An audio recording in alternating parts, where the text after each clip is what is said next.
T'es reparti encore au Maroc? Écoute, il y a eu 3 sessions. Et j'imagine que c'est toi qui as tout payé. C'est moi qui ai payé, oui. T'as claqué combien d'argent? J'ai dépensé à peu près 100 000 euros. Est-ce que t'as fait autre chose que des sacrifices? Oui. Et on m'a donné un travail, on m'a demandé de le mettre dans la bouche d'un mort. Donc je suis allée dans un hôpital où il y a souvent des gens qui décèdent, parce qu'il fallait que ce soit quelqu'un qui soit décédé récemment. Qu'est-ce que t'as déposé?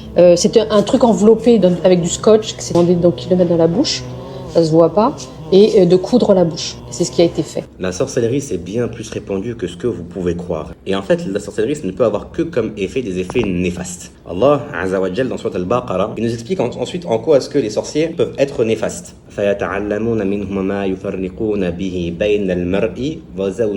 Et ils apprennent auprès d'eux les manières de pouvoir faire séparer le mari de son épouse. C'est littéralement le cas dans cette vidéo, mais ça va bien plus loin que ça. La sorcellerie, ça peut amener à des maladies, ça peut amener à la mort, ça brise des familles entières. Les sorciers, eux, ils vouent forcément allégeance à qui? Aux shayatin, aux ennemis déclarés parmi les ennemis déclarés d'Allah. Et les shayatin, eux, de leur côté, ils vont leur demander quoi à ces sorciers? D'essayer, entre guillemets, de humilier la religion d'Allah.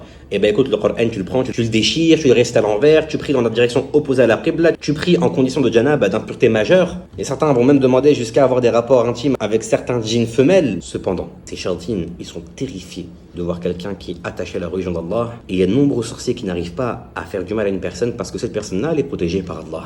Parce qu'elle connaît ses adhkar, elle connaît le Coran un minimum, elle est assidue en religion. Bien évidemment qu'une personne qui fait les causes de la sorte, elle a beaucoup moins, entre guillemets, de probabilité d'être touchée par la sorcellerie. Mais une chose encore plus importante, c'est d'apprendre à accepter le décret d'Allah. Parce que si Allah ne vous a pas autorisé une chose, c'est parce qu'il sait ce qu'il y a de mieux pour vous. Ces gens-là qui sont désespérés, ils l'ont fait parce qu'ils n'ont pas accepté le décret d'Allah. Par ignorance, par passion, par laxisme, par tout ce que vous voulez. Ils ont voulu aller à l'encontre de ce que Allah a décidé pour eux, et pour ça, ils ont pris le pire chemin possible, un chemin vers l'enfer, et pas n'importe quel fond de l'enfer, un des plus bas possibles.